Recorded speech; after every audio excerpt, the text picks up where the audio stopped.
the rest of the world. Well, this is the separation of deen from millah. Yeah. Because Islam has these two concepts. It has the personal, which is deen. This is our relationship with God. But it also has the millah, which is the collective group of what our goal is as a collective body. Yeah. And the goal of the collective body is the establishment of social justice, right? Which is called Sharia, the sacred law. Now, one of the things that you see... No, but I want you to answer also. This is important because we get back to this colonial idea. Yeah. The Quran very clearly says, لَن تَرْضَ عَنْكَ الْيَهُودُ وَلَا نَصَارَ حَتَّى تَتَّبِعْ مِلَّتَهُمْ. The Jewish tradition and the Christian tradition, which is not religious, it's their social phenomenon, which I now think is Europe and America. This is the Judeo-Christian phenomenon. They will not be content until you follow their millah. Now, in the Quran, it does not say deen, which is their personal piety or their personal transactions with God. No, it says their millah, how they function as a collective body.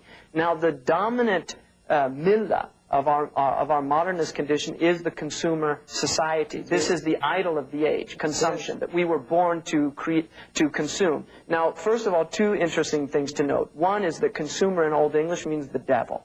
And the Quran says, إِنَّ الْمُبَذِّرِينَ إِخْوَانَ الشَّيَاطِينَ. Those who are gratuitously extravagant are the companions or the brothers, the brethren of the sayateen, the shayateen, who are, this perverse element in human society and in the human heart, which is calling people to lower functions.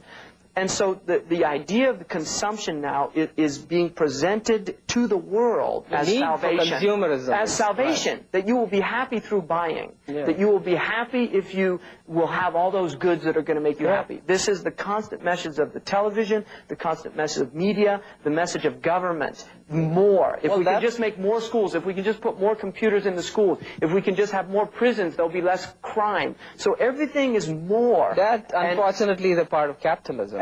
Well, yeah, at its last stages. But what Islam is saying is no. By having less, you have more. By diminishing your exterior wants and increasing your interior wants. Because we have interior and exterior wants. Our interior wants are not the same. Because if I'm cold, it's my body that's shivering, it's not my soul. And I can deal with that. I just put a blanket on and I can resolve that crisis. But if my soul is shivering, then what do I use to cover up that? Well, you can attempt to put a blanket, which is what consumerism is. You see, no, buy, and the blanket doesn't work. Well, here's a new and improved, right? This is what they love to use in their commercials. The new and improved blanket. This will really make you warm. Oh, this new car. Wait till you get this new stereo, this new television.